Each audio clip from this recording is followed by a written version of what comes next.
Hello दोस्तों, सितारे global point में आपका स्वागत है। तो आज हम क्लास 12th का चैप्टर 1 है ना, और इसका सब्जेक्टिव क्वेश्चंस की बात करेंगे। देखिए, ऑब्जेक्टिव तो सबको ही बता देगा, और आपको सब्जेक्टिव किस प्रकार से लिखना है, हैंड राइटिंग आपको कैसा होना चाहिए, ये हम आपको बताएंगे। और ये जो नोट्स आप देख रहे हैं, ये आपका टॉपर नोट्स है। ये आपका क्या है, तो ये आपका टॉपर नोट्स है। अगर आप इसी प्रकार से आपका राइटिंग है तो आप देखिएगा 100% है कि आप 90+ एग्ज़ाम में कर जाइएगा। तो आपको समझना है कि मतलब किस प्रकार से आप हैंड राइटिंग अच्छा कीजिए और किस प्रकार से आप क्वेश्चन को लिखिएगा, लिखने का तरीका सीखिए। तो चलिए हम आपको यहाँ पर आपको लिखने का तरीका भी बताएंगे। तो यहाँ पर जो चैप्टर है शीत युद्ध का दौर, यहाँ पर देखिए ये हमारा खुद लिखा हुआ राइटिंग है, तो आप इसे समझ सकते हैं। तो चलिए यहाँ पर चैप्टर 1 है शीत युद्ध का दौर। तो यानी कि इसमें पहला ही क्वेश्चन है कि शीत युद्ध से आप क्या समझते हैं। बहुत ही इम्पोर्टेंट प्रश्न है, देखिएगा 12th एग्ज़ाम की बहुत ही महत्वपूर्ण प्रश्न है। तो शीत युद्ध से आप क्या समझते हैं, ये बहुत ही इम्पोर्टेंट प्रश्न है। देखिए शीत युद्ध क्या होता है हम आपको बताते चलते हैं। जब यहाँ पर देखिए पहले ये नोट्स को हम पढ़ेंगे और इसके बाद हम आपको फिर से अपने से बताएंगे। जब दो देशों के बीच क्या हो जाए, ऐसी स्थिति उत्पन्न हो जाए कि लगे कि युद्ध हो के ही रहेगा, यानी कि ऐसा स्थिति हो जाए कि अब लगे कि युद्ध हो जाएगा, है ना, परंतु वास्तव में वह युद्ध नहीं होता है ना। तो इसे ही क्या बोला जाता है, शीत युद्ध कहा जाता है। यानी कि ऐसा परिस्थिति हो जाना दो देशों के बीच, जैसे मान के चलिए कि दो देश है और दोनों देशों के बीच कैसा स्थिति उत्पन्न होना चाहिए, ऐसा कि दोनों को लगना चाहिए कि अब युद्ध होके रहेगा, लेकिन वास्तव में यह युद्ध नहीं होता। क्योंकि दोनों के पास क्या है, दोनों के पास क्या होता है कि वास्तव में दोनों के पास क्या है, दोनों वास्तव में बहुत ही ज़्यादा शक्तिशाली होता है, दोनों के पास लड़ने की क्षमता होती है। तो देखिएगा, जब भी आपको एक बात बताते हैं आपको कि जब दोनों को बराबर शक्ति रहे, किसी भी व्यक्ति को ही देखिए आप, अगर किसी व्यक्ति को बराबर शक्ति रहे तो यानी कि दोनों के पास, तो वो जल्दी झगड़ा नहीं करते हैं। तो इसी प्रकार समझिए कि उस समय सोवियत संघ और रूस दोनों क्या है कि शक्तिशाली देश रहते हैं, और दोनों काफ़ी शक्तिशाली देश है। इसलिए दोनों देश में लगता रहता है कि युद्ध की उत्पन्न होकर रहेगी, लेकिन युद्ध होता नहीं है। तो ऐसे स्थिति को ही क्या बोलते हैं, ऐसे स्थिति को ही शीत युद्ध कहते हैं। और बात करें तो देखिए शीत युद्ध की शुरुआत जो है आपका 1945 से स्टार्ट होगा। कब से स्टार्ट हो जाएगा, तो 1945 से आपका स्टार्ट हो जाएगा शीत युद्ध, और 1991 तक चलेगा। कब तक चलेगा, 1991 ईस्वी तक। देखिएगा 1991 में ही क्या हो जाता है, तो 1991 में सोवियत संघ का क्या हो जाएगा, विघटन हो जाएगा। तो आपको समझ में आया, तो आप इसे ज़रूर अच्छे से समझे होइएगा। देखिए यहाँ पर देखिए, यहाँ पर आपको समझ में आएगा, ऐसी ही स्थिति उत्पन्न जो है द्वितीय विश्व युद्ध के समाप्ति के बाद हुआ। बिल्कुल सही बात है। यानी कि हम लोग जब पढ़ते हैं कि जैसे देखिए आप लोग द्वितीय विश्व युद्ध पढ़िएगा 1939 से, कब होता है, 1939 से लेकर 1945 पढ़िएगा। 1939 से कब, 1945 तक द्वितीय विश्व युद्ध पढ़िएगा, है ना। तो जब देखिएगा द्वितीय विश्व युद्ध में जब जापान पर देखिएगा, अमेरिका क्या है, अपना शक्तिशाली दिखाने के लिए, यानी कि विश्व में अपनी शक्ति को कायम रखने के लिए अमेरिका क्या करते हैं कि जापान के 2 शहर यानी कि नागासाकी, हिरोशिमा, दोनों पर परमाणु बम गिरा देते हैं। और इसके बाद देखिएगा तो अमेरिका सोचते हैं कि मैं सबसे ज़्यादा शक्तिशाली, लेकिन ऐसा नहीं होता है। यानी कि देखिएगा तो दोनों देश महान शक्तिशाली रहते हैं। तो यानी कि यही बोला गया कि ऐसी ही स्थिति, यानी कि द्वितीय विश्व युद्ध जब समाप्त हो गया, है ना, तो समाप्त होने के बाद अमेरिका और सोवियत संघ के बीच उत्पन्न हुई थी। और इसकी शुरुआत जो है कब हुई, 1945 में। और लेकिन इसका विघटन, यानी कि देखिएगा इसका अंत कब होता है, यानी कि जब सोवियत संघ का विघटन हो जाता है। तो सोवियत संघ का विघटन कब हो जाता है, तो हम आपको बताते चले, तो सोवियत संघ का विघटन जो है 1991 ईस्वी में हो जाता है ना। तो इस प्रकार से आप समझिएगा। यानी कि अगर आपसे एग्जाम में पूछे शीत युद्ध क्या है, तो बोलिएगा ऐसा, यानी कि जब दो देशों के बीच ऐसा तनाव उत्पन्न हो जब लगे कि युद्ध हो के रहे लेकिन युद्ध ना हो, है ना। तो ऐसी स्थिति को ही क्या बोलते हैं, शीत युद्ध। शीत युद्ध को ही क्या बोला जाता है, तो शीत युद्ध को वाक युद्ध भी कहा जाता है। तो अगर आप ये समझे होइएगा तो चलिए हम लोग आगे की ओर बढ़ते हैं। इसी प्रकार से आपको क्वेश्चन को समझना होगा। देखिए गुट निरपेक्ष आंदोलन से आप क्या समझते हैं, बहुत ही इंपॉर्टेंट प्रश्न है ये, आपके एग्जाम में बहुत ही ज़्यादा चांस है कि ये क्वेश्चन आपके एग्जाम में आ सकता है। तो चलिए हम लोग यानी कि गुट निरपेक्ष आंदोलन के बारे में जानते हैं। देखिए गुट निरपेक्ष का सामान्य अर्थ समझिएगा, तो यानी कि किसी भी गुट में शामिल नहीं होना। यानी कि हम लोग अभी ही हम लोग पढ़े हैं कि यानी कि जब द्वितीय विश्व युद्ध समाप्त हो जाती है तो शीत युद्ध की स्टार्ट हो जाती है। हम लोग क्या पढ़े कि अभी जब द्वितीय विश्व युद्ध क्या हो जाएगा, यानी कि जब द्वितीय विश्व युद्ध मतलब समाप्त होगा तो शीत युद्ध की शुरुआत हो जाती है, यानी कि दो महान शक्तिशाली देशों के बीच तनावपूर्ण उत्पन्न होती है। और देखिएगा यहाँ पर गुट बनने लगता है ना, तो यहाँ पर क्या होगा, यानी कि सोवियत संघ अपना गुट बनाएगा, नाटो, यानी कि ये देखिएगा अमेरिका भी अपना गुट बनाता है, जैसे सोवियत संघ नाटो बना लेता है, उसी प्रकार देखिएगा। तो यानी कि यहाँ पर देख लेते हैं, देखिए यूएसए जो है नाटो बना लेगा, तो वहीं देखिएगा आप सोवियत संघ यानी कि यूएसएसआर ये आपका बना लेगा क्या, तो वर्सा पैक्ट बना लेगा। क्या बना लेगा आपका, वर्सा पैक्ट, है ना। तो ये दोनों बनाएगा अलग अलग, यानी कि ये दोनों गुट बनाते रहते हैं देखिएगा। तो इसमें देश सब शामिल होते रहते हैं, ठीक है। तो आप देखिएगा तो जब इसमें गुट सब शामिल होते हैं उस समय कुछ ऐसे देश रहते हैं जो इसकी निंदा करते हैं, जो कहते हैं कि भाई ये युद्ध नहीं होना चाहिए, है ना। यानी कि वो किसी भी गुट में शामिल नहीं होना चाहते हैं। तो वही तो है गुट निरपेक्ष, भाई वही है गुट निरपेक्ष। यानी कि गुट निरपेक्ष कहने का मतलब क्या है कि किसी भी गुट में शामिल नहीं होना, है ना। तो देखिए यहाँ पर आप अगर आप समझते हैं तो देखिए जब दूसरा विश्व युद्ध की समाप्ति हुई तो विश्व दो गुटों में बंट गई। हमने आपको क्या बताया, जब दूसरा विश्व युद्ध समाप्त हो गया तो देखिएगा जब शीत युद्ध की स्टार्ट हो, यानी कि शीत युद्ध स्टार्ट हो जाती है और दो गुट में एक और पूंजीवादी वाला गुट रहता है, जैसे देखिएगा अमेरिका जो कि पूंजीवादी गुट रहता है, और दूसरा और समाजवादी गुट देखिएगा यानी कि सोवियत संघ रहता है, सोवियत संघ बढ़ जाता है इस प्रकार से, यानी कि पूंजीवादी गुट में बढ़ जाता है। इस समय कुछ विकासशील देशों ने दोनों गुट से अलग होने का निर्णय लिया। और देखिएगा ये लोग क्या किया, शीत युद्ध का निंदा किया, है ना। तो ये लोग क्या किया, शीत युद्ध का निंदा किया था। तो ये आपको याद कर लेना है इस प्रकार से। अगर इस प्रकार से आप लिखते हैं तो आपका एक भी अंक नहीं काटा जा सकता है। तो चलिए हम लोग आगे की ओर बढ़ते हैं। देखिएगा ये प्रश्न भी बहुत इंपॉर्टेंट है। गुट निरपेक्ष आंदोलन से आप क्या समझ, यानी कि गुट निरपेक्ष आंदोलन का क्या उद्देश्य था, बहुत ही महत्वपूर्ण प्रश्न है। और आप इसे जरूर समझिएगा। देखिए आप यहाँ पर जो भी शब्द बोलते हैं या जो भी वाक्य बोलते हैं ये आपको समझना है, यानी क्योंकि बहुत ही आसान भाषा में बोलते हैं और यही आसान भाषा आपको एग्जाम में लिखना है। जितना आसान भाषा में लिखिएगा आपको उतना ही ज़्यादा अंक मिलेगा। देखिए तो गुट निरपेक्ष आंदोलन का उद्देश्य क्या था, तो गुट निरपेक्ष आंदोलन का निम्नलिखित उद्देश्य था, मैं क्या बताया था कि शीत युद्ध का निंदा करना, है ना, कि यानी कि शीत युद्ध से दूर रहना या उसकी निंदा करना, है ना। तो गुट निरपेक्ष आंदोलन का क्या था कि शीत युद्ध की निंदा करना। और देखिए संयुक्त राष्ट्र संघ, यानी कि हम लोग बोलेंगे कि यूएनओ का संगठन का, यानी कि जो यूएनओ था उसका समर्थन करना। और देखिएगा किसी भी गुट में शामिल नहीं होना, ये साफ निंदा करता है गुट निरपेक्ष कि किसी भी गुट में शामिल नहीं होना है। तो इस प्रकार से आप पॉइंट वाइज पॉइंट, यानी कि जैसे 3 पॉइंट लिखा गया है इसी प्रकार से आप लिखना है आपको, तो पूरा अंक मिलेगा। तो चलिए हम लोग आगे की ओर बढ़ते हैं और यहाँ पर आप लोग यही सेम उतार लीजिएगा। अगर आप ये भी नहीं कर सकते हैं तो हम आपको जो है पीडीएफ देखिएगा, मैं अगर आपको जो पीडीएफ लेना है तो आप हमारे ये यानी कि इस वीडियो में कमेंट कीजिएगा, तो हम आपको क्या है कि टेलीग्राम ग्रुप का जो है टेलीग्राम ग्रुप का भेजेंगे ग्रुप लिंक, और आपको जो है वहाँ पर ये पीडीएफ सेम टू सेम मिलेगा। और ये आपका टॉपर नोट से अगर आप इसे पढ़ लेते हैं तो 100% है कि 90+ अंक लाइएगा। इसी प्रकार से आपको जो है चैप्टर 1, 2, 3, 4, 5 सभी का सब्जेक्टिव क्वेश्चन आपको मिलने वाला है।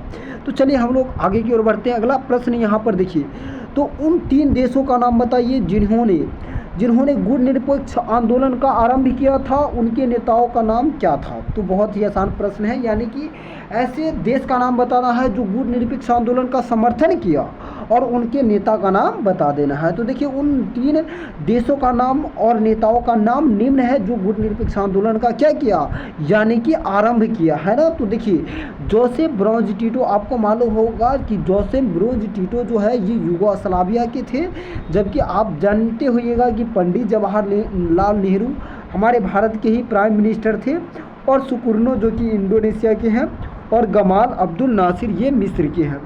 तो आप इस सभी को याद रखिएगा।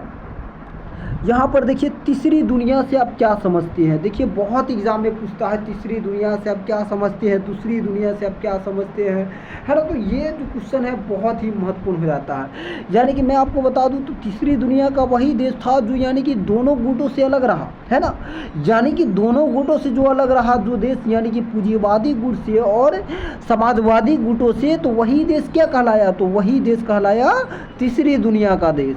और बोलिएगा समाजवादी का जो देश है वो आपको कहलाया दूसरी दुनिया का देश, है ना। तो यानी कि जो लोग समाजवादी देश में शामिल था वो क्या कहलाया, तो वो कहलाया दूसरी दुनिया का देश। लेकिन देखिएगा जब समाजवादी यानी कि देखिएगा विघटन हो जाता है तो सारा देश हट जाता है। तो मैं यहाँ पर आपको बता तीसरी दुनिया का देश क्या है, तो आप यहाँ पर समझिए, यहाँ पर लिखा हुआ पढ़िए कि तीसरी दुनिया का देश उस देश के को कहा गया है जो शीत युद्ध में शामिल नहीं थे। यानी कि वह देश जो शीत युद्ध में शामिल नहीं थे उसी देश को क्या बोला गया, यानी कि शीत युद्ध में शामिल नहीं थे, दोनों गुट में शामिल नहीं थे।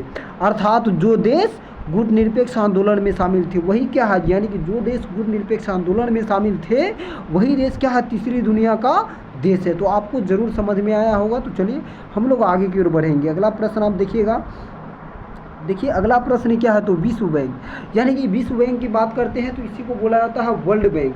वर्ल्ड बैंक का काम क्या है, तो देखिएगा जो विकासशील देश है यानी कि जो गरीब देश है उसको ऋण देना होता है ना, तो ऋण देता है विश्व बैंक।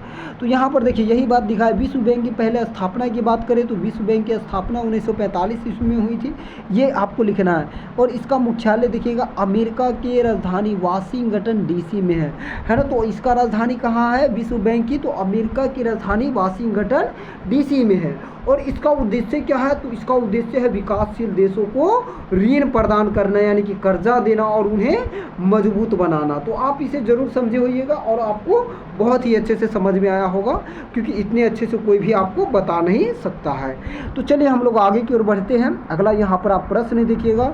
तो देखिए अगला प्रश्न क्या है, तो विश्व व्यापार संगठन से आप क्या समझते हैं ना। तो विश्व व्यापार संगठन क्या था, तो देखिए वर्ल्ड ट्रेड ऑर्गेनाइजेशन, यानी इसी को क्या बोलते हैं, तो इसी को बोलते हैं WTO, यानी कि वर्ल्ड ट्रेड ऑर्गेनाइजेशन। यह इसकी बात करें तो इसकी स्थापना जो है आपका 1995 ईस्वी में हुआ। यहाँ पर भी दिया है, देखिए इनकी स्थापना कब हुई, 1995 में। और इसका मुख्यालय की बात करिएगा तो इसका मुख्यालय यानी कि हेड क्वार्टर की बात करें तो इसका मुख्यालय जिनेवा हो जाएगा, है ना। और इसका मुख्य उद्देश्य क्या होता है, यानी कि व्यापार उद्देश्य, यानी कि व्यापार वाणिज्य सबका बढ़ावा देना। तो यहाँ पर देखिए एक बार हम लिखे हुए को पढ़ते हैं। विश्व व्यापार संगठन की स्थापना 1995 ईस्वी में हुई थी। इसका मुख्यालय जिनेवा में है और इसका मुख्य उद्देश्य विश्व व्यापार को, यानी कि विश्व में व्यापार को बढ़ावा देना है। तो आप इस प्रकार से लिखते हैं तो आपको 2 में 2 अंक मिलेगा। बिल्कुल एक भी अंक की कटौती नहीं किया जा सकता है, ये हमारा वादा है आपको। अगर यानी कि 100% है कि यहाँ पर आपको एक भी अंक नहीं काटा जाएगा। तो आप इस नोट्स को ज़रूर लिखिए अपनी कॉपी में। अगर नहीं आप कॉपी में लिख सकते हैं तो आप हमारे टेलीग्राम ग्रुप में ज़रूर ज्वाइन हो जाइए। तो चलिए हम लोग आगे की ओर बढ़ते हैं। यहाँ पर देखिएगा अगला आप प्रश्न देखिएगा, तो नाटो से आप क्या समझते हैं। देखिए नाटो जो है क्या था, तो नाटो का मैं आपको फुल फॉर्म बताते चलता हूँ, क्योंकि एग्जाम में फुल फॉर्म भी पूछा जाता है। तो नाटो का फुल फॉर्म है नॉर्थ अटलांटिक ट्रेडी ऑर्गेनाइजेशन। यानी कि नाटो का फुल फॉर्म क्या था, यानी कि नाटो जो है अमेरिका द्वारा बनाया गया था। हमने आपको बताया था कि नाटो का संगठन कौन बनाया, अमेरिका ने बनाया था। और नाटो का पूरा नाम है नॉर्थ अटलांटिक ट्रेडी ऑर्गेनाइजेशन। इसकी स्थापना जो है 4 अप्रैल 1949 ईस्वी को हुई थी, है ना। यह अमेरिका के द्वारा बनाया गया था। किसके द्वारा, अमेरिका के द्वारा बनाया गया था। मैंने आपको बताया कि यह अमेरिका के द्वारा बनाया गया था। इसकी स्थापना के समय देखिएगा कुल 12 सदस्य देश थे, लेकिन वर्तमान समय में देखिएगा तो इसमें 32 देश शामिल है। वर्तमान में अगर बात करें तो इसमें 32 देश शामिल हो चुका है। तो देखिए नाटो का उद्देश्य क्या होता है, क्योंकि एग्जाम में देखिए आप इतना लिखने से काम आपका नहीं चलने वाला कि नाटो का स्थापना 4 अप्रैल 1949 को हुआ, अमेरिका के द्वारा हुआ, तो ये तो कम हो गया आपका। लेकिन इसका उद्देश्य भी आपको बताना पड़ेगा। तो देखिए इसका उद्देश्य क्या होता है, मैं आपको बताते चलता हूँ कि नाटो का जो उद्देश्य था ये क्या था। नाटो अमेरिका ने क्यों बनाया था, देखिए अमेरिका यहाँ पर देखिएगा तो बहुत ही चालाक निकला और बहुत ही मतलब देखिएगा तो बहुत ही दिमाग लगाता है। और नाटो मतलब देखिए नाटो को इन्होंने जो स्थापना किया तो इसका उद्देश्य इन्होंने रखा कि नाटो में जो भी देश शामिल होगा वो अगर किसी भी देश यानी कि उनमें शामिल, अगर देखिए नाटो में कोई देश शामिल है तो अगर उस पर कोई भी देश दूसरा कोई भी देश आक्रमण करता है तो नाटो में शामिल जितने भी देश होगा वो सभी क्या मानेंगे, वो सभी अपने ऊपर आक्रमण मानेंगे और वो सभी मिलकर उन देश को, जो देश आक्रमण करेगा उस देश की क्या करेगा, उस देश पर हमला करेगा, है ना। तो देखिए इसका उद्देश्य यह है कि नाटो पर शामिल जितने भी देश हैं, अगर उनमें से किसी भी एक पर दूसरे देश आक्रमण करता है तो नाटो में शामिल सभी देश अपने ऊपर आक्रमण मानेंगे और सभी देश मिलकर उस देश पर आक्रमण करेंगे। तो मैंने आपको जो बात बताया वही बात आपको एग्ज़ाम में लिखना है। तो चलिए हम लोग आगे की ओर बढ़ते हैं। सीटो क्या था, देखिए सीटो, नाटो, ये सब अमेरिका के द्वारा ही बनाया गया था। देखिए सीटो का फुल फॉर्म हम लोग देख लेते हैं एक बार। सीटो का पूरा नाम जो है दक्षिण पूर्वी एशियाई संधि संगठन है, यानी कि south east Asia treaty organisation होता है और इसकी स्थापना 1954 ईस्वी में की गई थी। और देखिएगा इसका मतलब संगठन जो है, इस संगठन का मुख्य उद्देश्य क्या है, तो दक्षिण पूर्वी एशिया में कम्युनिस्ट विचारधारा को, खासकर चीनी प्रभाव को रोकना। इसके लिए सदस्य देश ने अपने आपस में सैन्य सहयोग और सुरक्षा की योजना बनाई, है ना। तो ये सारा बात आपको लिखना है इसमें। तो यहाँ पर देखिएगा सीटो में। अब बात करें सेंटो क्या है, क्योंकि एग्ज़ाम में नाटो, सीटो, सेंटो ये सारा प्रश्न आपको एग्ज़ाम में आता है। तो हम आपको बात करें सेंटो क्या है, तो सेंटो का पूरा नाम जो है केंद्रीय संधि संगठन यानी सेंट्रल ट्रेटी ऑर्गेनाइजेशन होता है। पहले इसका नाम क्या था कि बगदाद पैक्ट था, है ना, क्योंकि यह समझौता पहले इराक की राजधानी बगदाद में हुई थी, है ना। लेकिन देखिए इराक की राजधानी कहाँ हुई थी, बगदाद में, है ना। तो ये आप याद रखिएगा। इस संगठन का मुख्य जो है उद्देश्य क्या था, तो रूस और सोवियत संघ के दक्षिण दिशा में फैलने से रोकना, यानी कि रूस सोवियत संगठन यानी कि जो सोवियत संघ था, है ना, तो दक्षिण दिशा में फैलने से रोकना, रूस को दक्षिण दिशा में फैलने से रोकना और उस क्षेत्र में साम्यवादी के प्रभाव को कम करना, यही इसका उद्देश्य था। तो आप इसे इसी प्रकार से लिख लीजिएगा।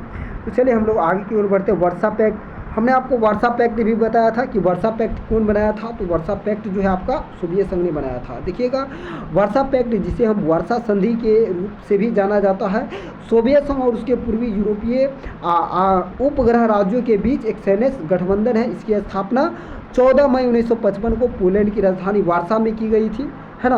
इसका उद्देश्य पश्चिमी प्रभाव को मुकाबला करना और क्षेत्र पर सोवियत नियंत्रण सुनिश्चित करना है। तो ये आपका है, इसका उद्देश्य क्या है कि पश्चिमी प्रभाव को मुकाबला करना, यानी कि जो अमेरिका था, है ना, तो उसके मुकाबला करना और सोवियत संघ पर नियंत्रण यानी कि सुनिश्चित करना, है ना। तो ये इसका उद्देश्य हो जाता है। तो चलिए हम लोग अगला प्रश्न की ओर बढ़ते हैं। नई अंतर्राष्ट्रीय व्यवस्था से आप क्या समझते हैं। तो देखिए दुनिया में 2 प्रकार के देश हैं, है ना। दुनिया में हम लोग आपको बताए हैं कि दुनिया में 2 प्रकार के देश है। देखिए कौन कौन सा देश होता है दुनिया में, तो आप एक पढ़े होइएगा विकासशील देश, यानी कि जो विकास अभी कर रहा है वो विकासशील देश है। लेकिन जो देश विकसित हो चुका है वो आपका क्या है, विकसित देश।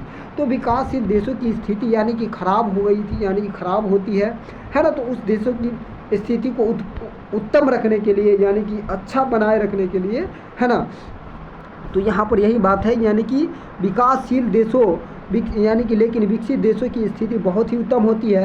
विकासशील देशों की समस्या का समाधान करने के लिए नई आर्थिक व्यवस्था की स्थापना हुई थी। तो आपको क्या समझना है, यानी कि विश्व में 2 तरह के देश होते हैं, एक विकसित देश होते हैं, एक विकासशील देश होते हैं। लेकिन देखिएगा विकसित देश की मतलब जो है काफ़ी अर्थव्यवस्था अच्छी होती है, लेकिन विकासशील देश की अर्थव्यवस्था उतना अच्छा नहीं होता। तो विकसित देशों ने यह व्यवस्था को मतलब जो है विकसित देशों ने यह व्यवस्था को लागू किया था, देखिएगा विकासशील देशों की समस्या को समाधान करने के लिए। तो इसे क्या बोला गया, नई अंतर्राष्ट्रीय आर्थिक व्यवस्था, है ना। तो यानी कि पार्ट 1 में आपका इतना ही क्वेश्चन आएगा। हम देखिएगा ये अभी तो हमने यानी कि पूरा क्वेश्चन तो नहीं किए हैं सब्जेक्टिव, यानी कि देखिए ये आपका पार्ट 1 हो गया और पार्ट 2 में हम आपको जो है पूरा चैप्टर 1 का सब्जेक्टिव जो है करा देंगे। अगर आप इतना कर लेते हो तो 100% आपका एग्ज़ाम में पहले बात तो सेम टू सेम क्वेश्चन टकराने वाला है। तो आप इस वीडियो को अगर आपको अच्छा लगे तो इस वीडियो को आप अधिक से अधिक अपने दोस्तों में ज़रूर शेयर कीजिए। अगर आपको ये वीडियो समझ में आया होगा और याद हुआ होगा तो आप यानी कि कमेंट ज़रूर कीजिएगा। अगर आपको ये नोट्स लेना है तो आप हमारे टेलीग्राम ग्रुप में जुड़िए, आपको ये नोट्स अवश्य ही मिल जाएगा। तो चलिए मिलते हैं आपसे नेक्स्ट वीडियो में।